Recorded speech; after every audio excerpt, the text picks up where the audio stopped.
You're listening to All In. This is the podcast dedicated to helping you fulfill the mission of God in your life and around the world. I'm your host, Jeff Roper. Hey everybody, welcome to this week's episode of All In. So glad that you've taken time to be with me today. You know, problem I've seen a lot of times working with leaders in multiple contexts around the world is I'll often hear them say something like this. You know, there are just no leaders coming up there. We don't have anybody available. And I don't believe that. I think that is really a stronghold that we build up in our mind. And I want to explore some ways to bring a solution to this problem of blindness to the leadership potential in people around you. And I could think of no one better to talk to about this than my friend Ralph Moore.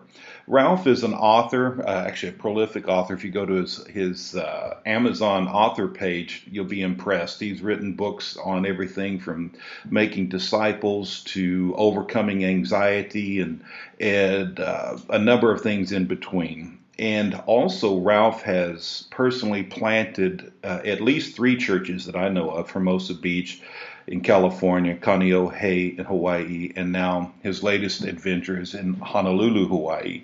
And out of those 3 churches, it started with one in 1971, I believe was the date, with about 12 people. And now they've been able to trace 2,317 churches that have been planted as a result of Ralph's ministry and the people that he's discipled. So I thought I'd be a great opportunity to pick his brain and also to welcome him back to the podcast. Ralph, you were the very first guest when I launched this podcast about a year and a half ago. So welcome to the podcast. Well, thanks. It's an honor to be here. I'm glad to. It's a joy to be with you anywhere, all the time. Right now we're on the phone. You are in beautiful Hawaii, and I'm here in Athens. So I think we're about as far away from each other physically as we can possibly be. But it's always a joy to have you with me, and we've worked together in a number of contexts. I think I've told you this a few times, but you discipled me, though you didn't know it. I was just a young pastoring in a small town and knew absolutely nothing about how to make disciples or anything else. And somehow or another, we met you were doing a seminar in Seattle at the Seattle Foursquare Church, and I attended that. And boy, I tell you, it changed my life. I bought all the resources. This was back in the days of tapes and VHS, and oh yeah, you had a set of audio cassette tapes on Mini Church, and I tell you, I honestly wore the tapes out. I listened to them so much, just learning your concepts and everything. So I know you've had a real impact on my life. Hey, what I wanted to address with you first of all is this mindset that I see in you that makes you different than perhaps other leaders, because you didn't just strike oil. You didn't just go and start a church and find 2,000 ready-made leaders. You had a mindset going into that helped you just see potential in people and be able to identify it, coach them, mentor them, be a father to them, and release them into ministry. And I'd like to unpack that, if you wouldn't mind. How do you think about this stuff, and what runs through your mind when you're thinking about mentoring people or being a disciple maker? Well, for one, I'm a watcher. I kind of just sit back and look. We actually used to do a thing when I was in Kaneohe. We met for about 17 years in rented spaces, mostly public schools, and we this is a little bit more organized than I usually do it, but we would always have to set up and then tear down every weekend, and sometimes we'd have to set up and tear down twice in a weekend because somebody else rented the school. We used it on Friday night and Sundays.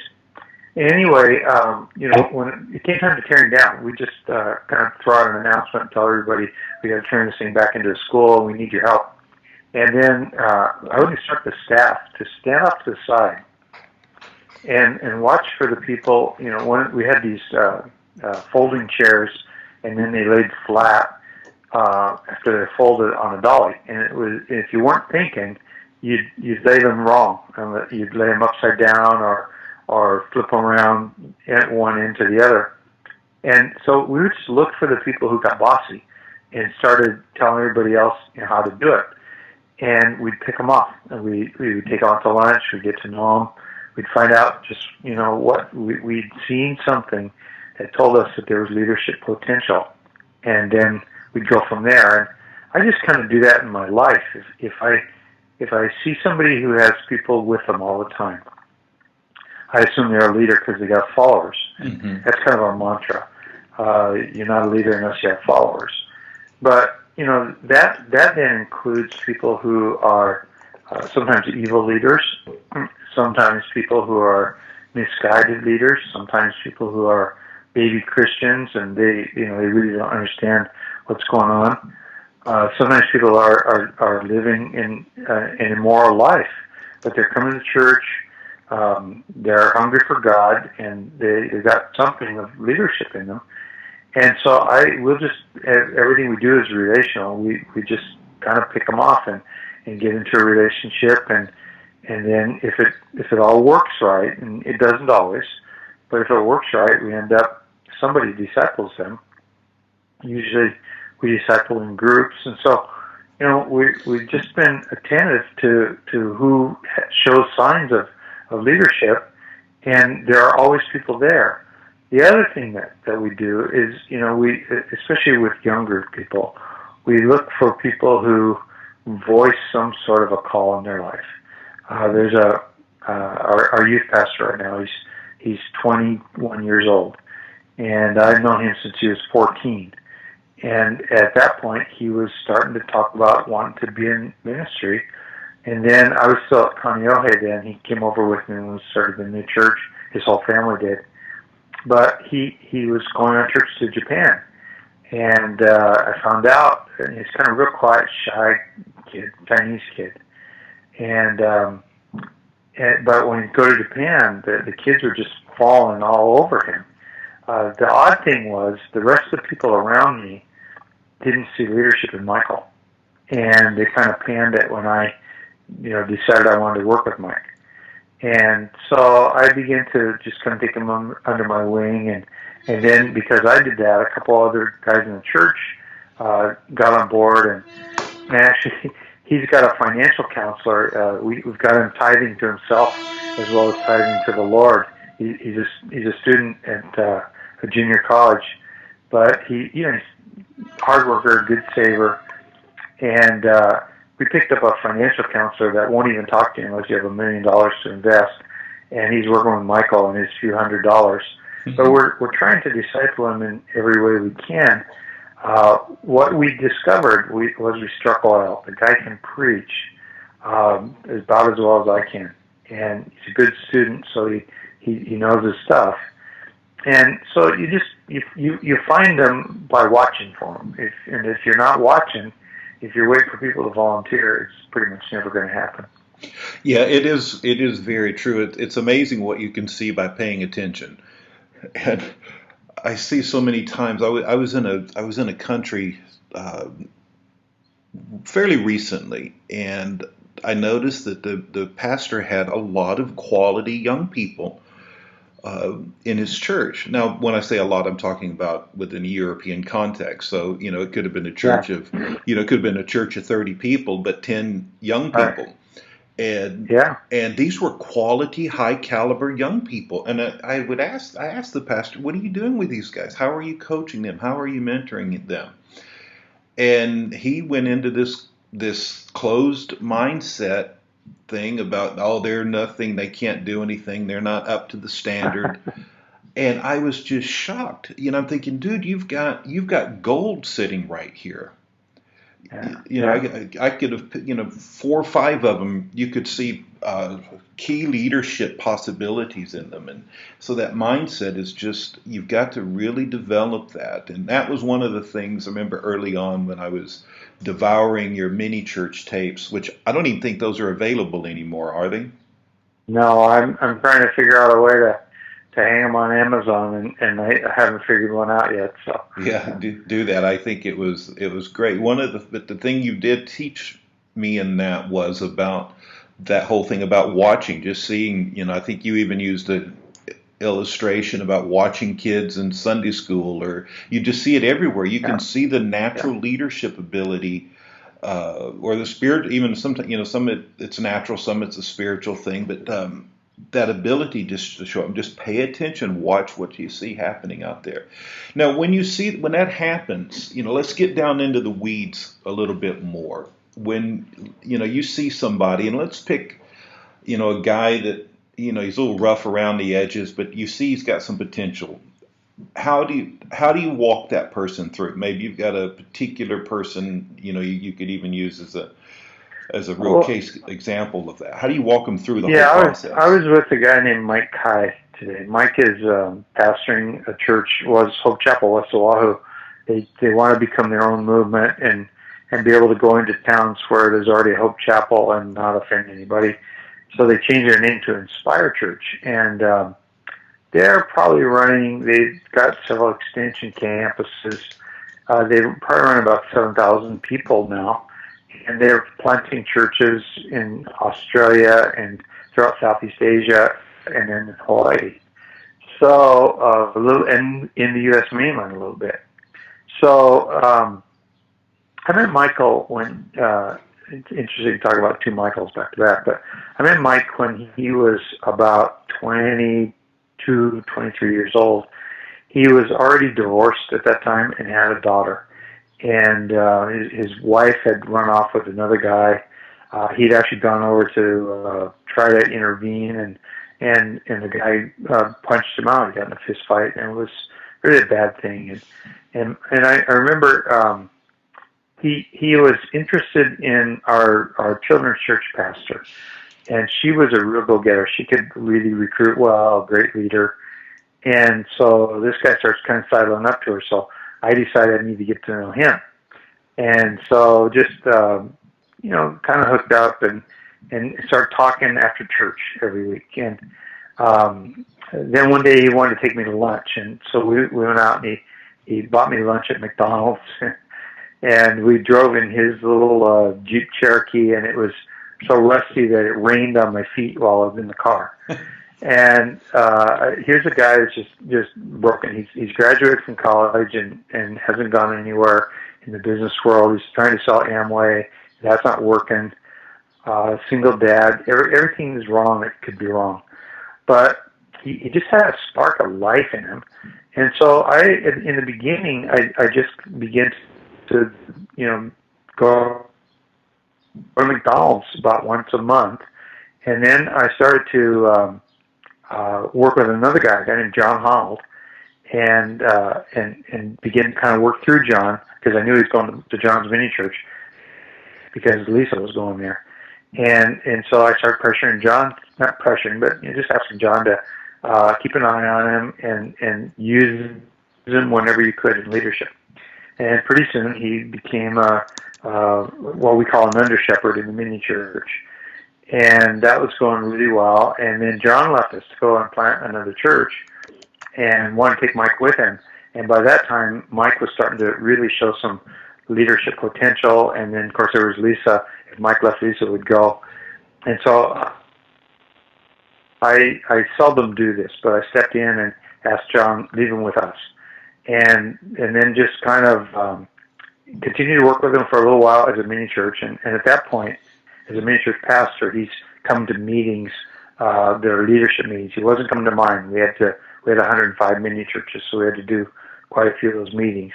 But he'd meet with 4 or 5 guys every week and talk about a book that they're reading. And then at his wedding, I married them. And in the reception, I see Mike, and he's glowing in the dark. I mean, the guy can move an audience. And I was really, really impressed, because I thought of him as a leader, even thought we'd probably hire him on staff someday. But it really never dawned on me that Mike could be a pastor. I thought he would always be in a support role. And so I did a really stupid thing. I went up to him at the close of his wedding reception and said, after watching you today, I really think you have it in you to be a pastor. And he always tells a story about how he ruined his honeymoon Yeah, I because can they imagine. cried and they prayed and they talked about that, and it just, you know, kind of did put a hurt on their good time. But then he came back and we hired him on our staff. He was an excellent youth pastor, did that for a number of years, and then took over a little struggling church with about 40 people that was maybe 20 years old, and then it just took off like a rocket. And so he's got disciples all over the place. So that's kind of how it works. Now, you mentioned you would have them read a book together and discuss it. Jeff?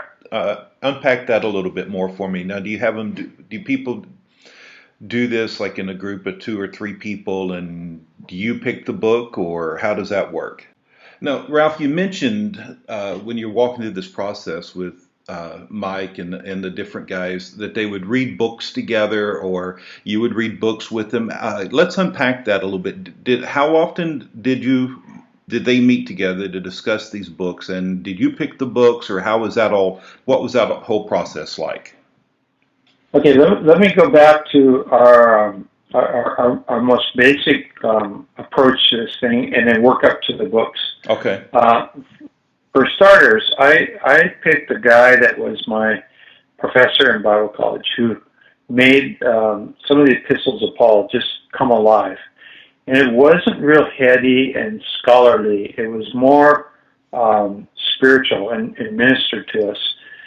And as I said in those classes, I remember growing up, I grew up in the largest church in Portland, Oregon, and the largest church in the state of Oregon, and at the time the biggest Foursquare church. And as I grew up, I'd hear a speaker. We had a lot of guest speakers, and I'd hear somebody get real revved up. And on Monday, I'd go try to tell my friends about what I'd heard, and then I'd remember 2 out of 3 points, and be so frustrated because I was trying to evangelize. And then I hear Dr. Hall in Bible college, and I'm thinking, wow, if I could pastor and preach the way he teaches, then I'd be able to educate these people so they'd know their Bible and they could go to work or whatever and do something, evangelize. And so kind of the root of our disciple making process is our approach to what I call teaching, not preaching, that we do over the. And then we meet in small groups, and they basically come together and they eat together, hang out, and then there's just 3 simple questions, which makes it very easy to recruit a leader because you don't have to be able to prepare a Bible study and all that. And so the questions are, what did the Holy Spirit say to you while the pastor was talking? Which is a little different than what did the pastor say, because the Holy Spirit says other things. And then the next question is, what are you going to do with it? And the third question is, how can we pray for you? And then, of course, the next week they're all wanting to know what happened. Yeah, I prayed for you. What did God do? So that's our basic discipleship unit in the church. And we have well over half of our people in those groups. We've had as high as about 78% of our people, and we think anything over about 60%, you're really doing good. So then we took the same model and we work with the leaders in each of those groups, the primary leaders. Each group has secondary leaders who are apprentices at the guy's training to take his place when he moves on, starts a new one. And so we will work with the primary leaders and we read books together. And unfortunately, where I am now, I kind of let go of things. The guys, I used to have a meeting once a week. Actually, still do have one group that meets once a week. But the others have kind of twisted my arm and gotten into every other week. And so, we get together, maybe 6 or 8 people, and we talk about 2 chapters of a book, because the idea is to have read a chapter a week and keep up with the guys that are meeting once a week. But the books are books that I choose based on, what I see are the needs of the leaders that I'm working with currently. And I normally don't reveal the names of books because the books that work for me don't work for other people. But just as an example, I'm currently in a book called In Search of Excellence, that happens to be the only secular book that I've used more than once, but I've used several secular books over the years, but mostly they're Christian books. And we always ask the same question: what did the Holy Spirit say to you while you were reading this book? And this book talks about, how to treat people and treat them with love and respect, which is all about what the New Testament's all about. So, it comes in a company setting, but it works really, really well in the church world. And then I've already chosen the next two books. The next book that we're going to look at, I'm doing just to encourage our guys and to give them a little larger vision of the world. We've got churches in every country in the world, or not every country, but every continent. But sometimes you get tired of hearing me say it. And I found a book called A Wind in the House of Islam by a guy named David Garrison. And it's talking about how many Muslims in Iran are coming to Christ. And it says that throughout the Muslim world now, there's like 200 of what they call movements. And for them, a movement would be like 100 house churches. Their other definition is 1,000 people. And that doesn't sound like a whole lot. The vital thing about that book is this has never happened before from the 6th century until now. There's only been one other time in history that there was one movement of 100 churches, again, which would be like 3 people in a house church. Mm-hmm. And so what is happening is unprecedented. I'm just doing it because I want to give, weary leaders a boost in morale. And then the next book after that is going to be a book called The One Thing. And it's actually a kind of a very fun to read, a lot of stories. It's commentary on the book of Galatians. And it's trying to move away from the legalism that happens when churches try to do perfectionism in terms of their presentation. And he takes the things that Paul said to the Galatian churches and applies it to the modern American setting where we're always in competition with the guy down the street and in competition with ourselves, trying to do a better job than last week, and that we've kind of turned it into a sort of legalism. And so it's just a book to kind of reinforce some of the values that we're teaching in the lives of our people. That's great. That was, again, one of the things I learned from you years ago, 20-something years ago. And I would start doing that with our key leaders and people, and it became life-transforming for me and for them as well. And just something, there's power in reading a book together and sitting around and talking about it. And I used to do it I got other pastors involved in it. We would meet every other week, and it was just a profound experience. The camaraderie, the discipleship, everything that happens in it. It's just very rich. Now, the resources that you've written a lot of books. I don't know how you, in your spare time, in the midst of pastoring, planting churches, traveling the world, speaking, somehow or another you've figured out how to write books in the process as well. And what are some of the ones that, and this is going to require that you I know it's hard to recommend your own stuff, but if you were going to give a pastor, here are my 2 or 3 best things to help a pastor or a ministry leader or someone who's an up-and-comer. What resources have you written or produced that you would recommend to them? Okay, I'm going to throw you a curve. I'm going to recommend 5 books. Okay. And I'm going to kind of do it in order. The first 2 are going to seem a little strange, but the first book is called Defeating Anxiety, and the second is called Stress Busters. And the reason for that is that I see a lot of pastors who are hurting real bad trying to hold a lot of things together, and they're just stressing their lives out. I was at a meeting with 78 leaders in the Foursquare Church, and they had a guy named Art Hart come and talk about stress and what it does to you. And I had walked out. I shot a videotape for somebody. I did a little 3-minute video or something. I came back, and right at the time I walked in, our chart was talking about taking meds if you got anxiety issues. And I had gone through a horrible anxiety attack where I didn't sleep for 3 days, and so I finally had gone to a doctor, and he put me on some tranquilizers, and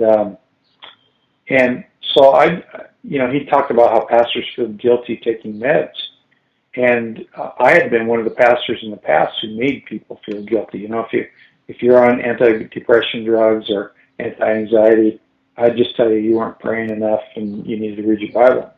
And so just before I sat down, I was just walking in the room. I kind of stupidly interrupted and just took up my pill box and shook it and said, "Dr. Hart, I can quote the paragraph in your book that gave me permission to take these meds." Well, that day, 19 different pastors came to me and told me thank you for having the courage to say that. And first couple of them I engaged in a conversation, and I found out. One guy said, I never told anybody about this. I was afraid they'd fire me if they found out. And that was interesting. And I walked out. Actually, we were in the restroom when he told me that. I walked out. There's a guy kind of lurking behind a pole waiting to talk to me. I mean, lurking is a key word here. And so he kind of jumps out and thanks me profusely. And I said, "Well, it's funny you thank me, but that other guy in there, he never even told anybody about this." And he goes, "You don't understand. I never even told my wife." And throughout the day, I got 19 of those in one fashion or another. So I think pastors are under stress. I read a thing in a book once that said that the most stressful job in the United States is that of the president of the country, and the second most stressful job is that of a Protestant pastor. Catholics have a lot pressure than Protestants. But after that, I'd get into books about disciple making and church planting, and so I kind of put the books I wrote in this order. The first one would be called Making Disciples, and it's actually the last of the three that I wrote as a trilogy. So Making Disciples would be the first one, and then the second one would be How to Multiply Your Church, which would mean that you start to send your disciples out. And then the third book that I wrote, which was actually the first of the trilogy, in terms of order of writing it, is called Starting a New Church. And the reason I'd have a pastor read that is that maybe a pastor is going to feel called to go out and start a new church himself. I've done it a couple times. But also, if you're going to send somebody out, you really need to know everything that they know about planting a new church. I have a good friend named Ed Stetzer who used to be in charge of research for the Southern Baptists, of all their research in terms of church multiplication. And he told me once that there's no correlation between money and success or formal education and success. He said the only thing that we can find that correlates to success is if a guy was coached for about 6 months before and 6 months after he went out to pastor church. So this has another layer to disciple making. We do all of the little things that we do in our church, but if a guy's getting ready to go out, then I start meeting with him for lunch once a week privately, and we just talk about whatever he wants to talk about. And then I'll hang on him maybe once a month after he goes out, but I stick with him. And I got a guy right now who's come from another church, actually another denomination, and has decided he wants to plant a church. But he had his start in Hope Chapel. He accepted the Lord in one of our churches, and then he was with Mike Kai in the early days of that church. He's been lately with the Salvation Army, and he's got a school all reserved and kind of getting ready to rock and roll. And then we talked, and he's just not really quite ready. And so we're meeting on a every 2 to 3 weeks basis. And the guy doesn't even go to my church, but I'm just coaching him. And then I promise that I'm going to stick with him after he gets started. And already, you've been around the block a while, you know some things. And I've been able to save him some money, and I think save him some time, and probably a little bit of grief along the way. So, the order of books would be, for me, Defeating Anxiety, Stress Busters, Making Disciples, How to Multiply Your Church, and Starting a New Church. One of the things that I so deeply appreciate about your your style or method, whatever you prefer to call it, is it's so simple that I can do it.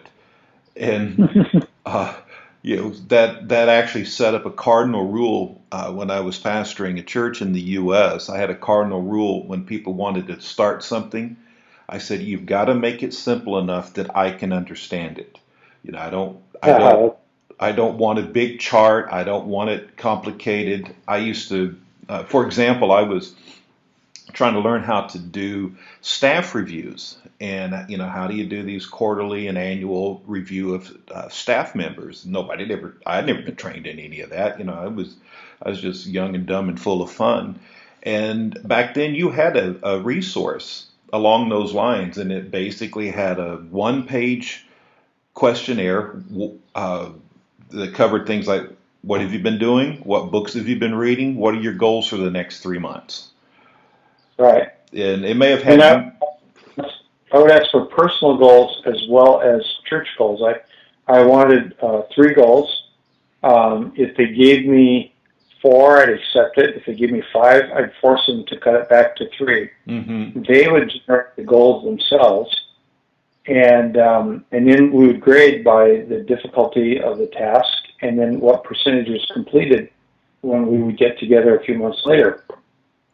But I also asked for personal goals, because I wanted the guy to know that I care about him, or the woman, that I care about her.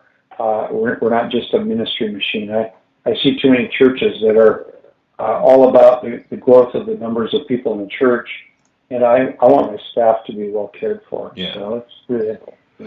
Yeah, I found that to be very helpful, and that was a great tool that you developed that I really benefited from. Now, one other thing that has been striking to me, you and I were together a few years ago. I think it may have been over in Kyiv in Ukraine, or maybe it was when we were in Paris, or it could have been even here in Athens. And you started talking about getting ready to plant a new church in Honolulu, and I think you planted it in 2013. And I remember you're talking about going out planting a church, and I'm thinking, well, Ralph, you're not a young man anymore. Shouldn't you kind of be slowing it down? And I was just impressed with that Caleb spirit of going, give me that mountain. And because so many times people, they start getting into the more mature, I don't know a politically correct way to say it, you just start getting older and people start wanting to send you out to pasture. Yeah. You've got so much, at that stage of life, so much resource, so much wisdom, that, and in this generation that we live today, we have such a fatherless, nurtured-less group of leaders that need spiritual fathers and mothers, and so thank you for staying in the fight like that. But have you observed that as well yourself? Pastors and leaders kind of getting to a certain stage of life, and they just kind of lose the gumption, or they feel pressed out, pushed out. Well, I actually think they lose the gumption. They are getting pressed out. One of the things that we're seeing is, as Generation X is coming to ascendancy, they're pushing aside a lot of the older guys. We've seen it in our denomination in terms of some of the leadership that's there, and districts. And so to me, there's just a lot of waste. You've got people with a lot of years left in them. No one ever said that you need to retire at age 65. This doesn't say that in the Bible anywhere. And, I just can't imagine sitting around the house all day doing nothing, or trying to kid myself into thinking that I got a few more books in me that I probably don't. And, I would just have that TV remote in my hot little hand and be bored to death. And so I just want to keep going. I figure I'm 70 right now. I figure I've got maybe 5 more years that, kind of my benchmark is that when the 20-somethings stop coming to church, then I'm going to stop being a pastor. But we have a real bifurcated congregation. We have a lot of baby boomers, and then we have a real sizable chunk, probably 25% of our church are in their 20s to early 30s, What we don't have is a lot of Gen X, and we're not real sure why that is. We know that Gen X is kind of missing from the American church in general, but it's certainly true in my case. And so, I'm kind of in a real sweet spot because I've got a lot of older people, and older people, including retired people, have money to spare, and they tithe. And so our church is doing quite well financially. And then we got all these young people who are maybe struggling financially, but are really hot to trot in terms of learning ministry. And so we have a huge opportunity to train people and launch them and invest in them. So, one of the things that it's kind of a hobby horse with me, but I know there's a lot of pastors that have retired and, age 62 people are taking Social Security, even though you're going to get about 4 times as much money if you wait till you're 70. But people are retiring, I think, way too early. And then what I heard from a mainland pastor, not so true in Hawaii maybe, but in the mainland, he said that the mantra of baby boomer Christians is, "Who stole my church?" Because as the Gen X guys are coming up, millennials even in some cases, and taking over as pastor, they're changing everything to the point that the people who built the building and invested their money and their life in building the church are no longer familiar with what goes on there, and they're leaving church, and they don't have anywhere to go. And so I'm kind of, every guy I talk to that tells me they're retired, I'm pressing them, start a house church in your neighborhood. One of my friends, he's not retired, but he was in between, and he started a house church with 12 people, and that was just a few months ago, and there's a little over 100 now meeting in a private school someplace. And so, who knows what will happen if we could just activate some people or reactivate some people to put that experience and wisdom to work. Yeah, I think we've seen that trend, and unfortunately, it's probably the unintended consequence on the emphasis on emerging leaders. But, the Bible also puts a very strong emphasis on fathers in the faith. And, yes, it does. It's like Paul told the Corinthians, he goes, you got a lot of teachers, but you don't have very many fathers. And, for the fathers and mothers out there in the faith, boy, I tell you, we need you to stay in the battle. We need the wisdom. I've got a situation here in Europe, a particular country that I'm working on developing leaders and eventually a national church planting movement. And we just have a handful of good leaders, but really what they need is somebody that could be a missionary father that would just live among them, coach them, mentor them, that's been around the block. They have nothing to prove. They're not trying to earn their chaps, get their marks and they've already done all of that, but they can just sit with them as a father, as a mother, and help them navigate now that it's their turn to be the upfront leader, that this person could be to come alongside, like a true father in the faith, not to control, but to mentor and to coach. And I tell you, I would hate to see us lose this wealth of grace that God has deposited in our church, in the fathers and mothers who've gone before us. They know something, they have something, and we desperately need it. So thanks for staying in the battle. Yeah, it's fun. One of the things that I have noticed is in several situations, the younger leaders don't really want to hear from the older guys. And so to me, I think you go as far as you can. You offer what you have, and don't get yourself all hurt and feeling rejected if you are rejected. But there's still people out there. I mean, no matter what you say, the United States is becoming a less and less Christian country. Europe's already gone down that path, but we know that the barriers somehow just come down. People who call themselves agnostics or atheists, or even people who seem to hate the church, will respond to the love that comes, when you get together for a barbecue or a spaghetti feed and have a little Bible study after. I was talking to one guy who said that they're doing a thing on Sunday afternoons, and they're calling it beer, barbecue, and Bible study. And they're attracting some real rough characters. This is in Las Vegas. and they're attracting people who are in the gaming industry and some bikers and what have you. But there's a spiritual hunger that's real, and nobody's ever too old to make friends. And if you're retired, you've got an income, so you don't have to be pastoring a church of any size, but you could just kind of open your doors and see what would happen. Now, for yourself, I mean, you mentioned you're 70 years old now, and you still have the fire in the belly. That doesn't just happen by accident. What kind of a daily lifestyle habits do you have, whether it's your personal spiritual disciplines, physical disciplines, whatever it is, that keep you spiritually, mentally, emotionally, and physically healthy?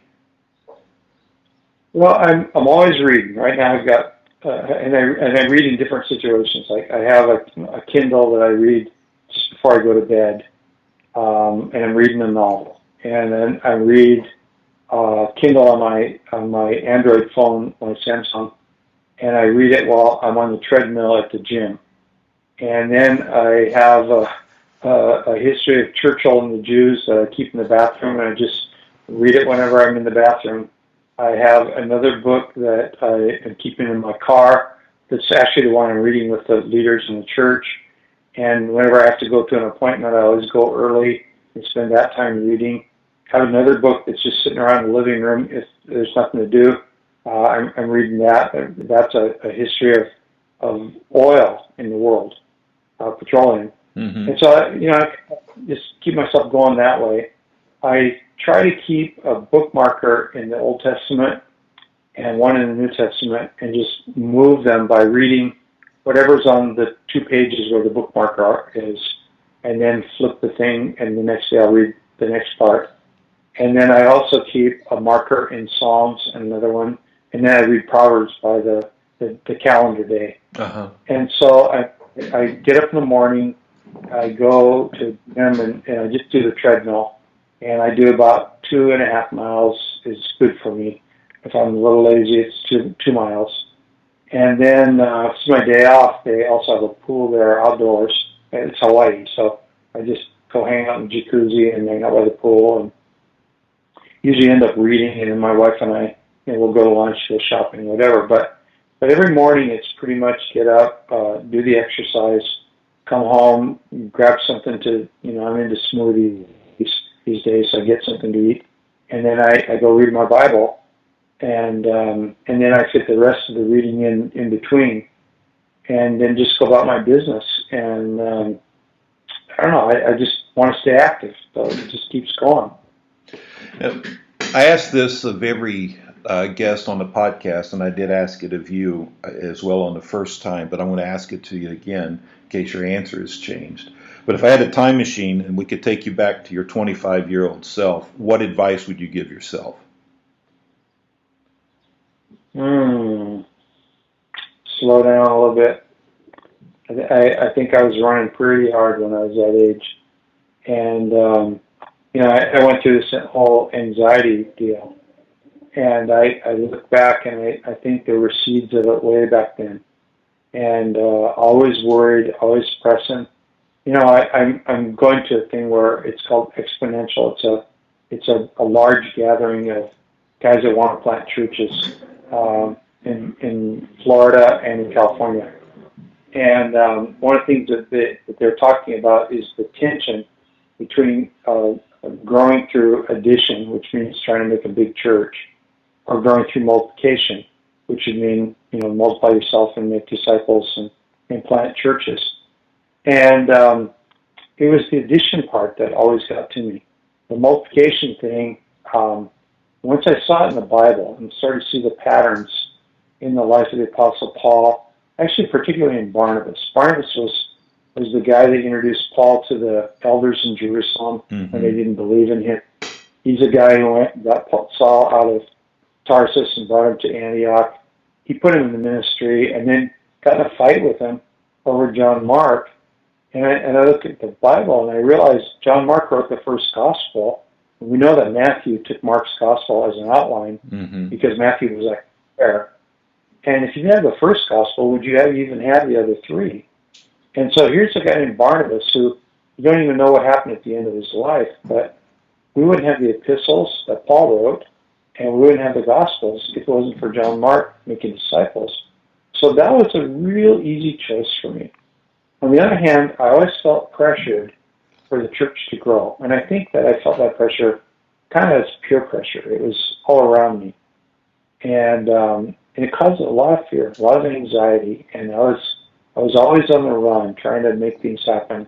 I look back and I'd tell 25-year-old Ralph Moore, just cool your jets a little bit.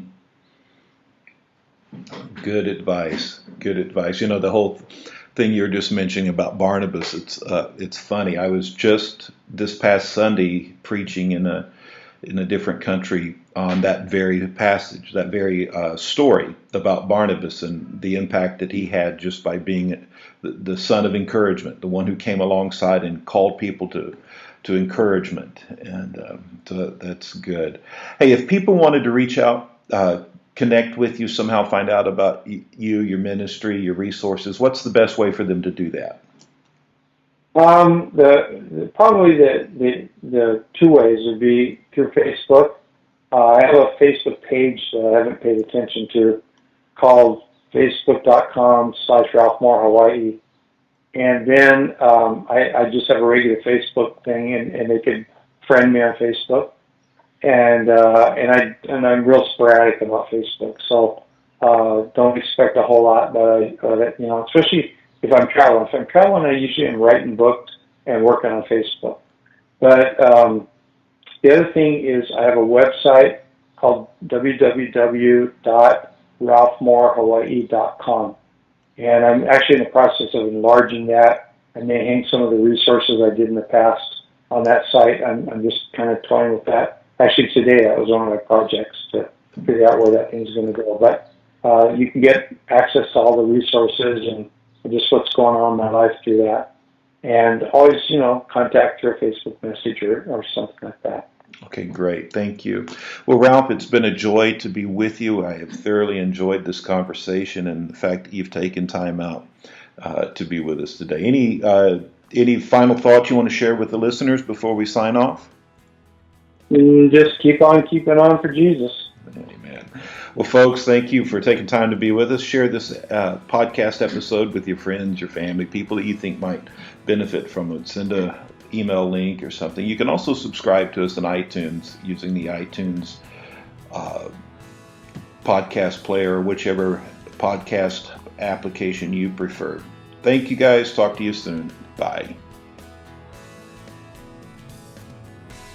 Well, we're done now. Thanks for listening. This is Jeff Roper reminding you that the mission of God is too grand for mediocrity or average living.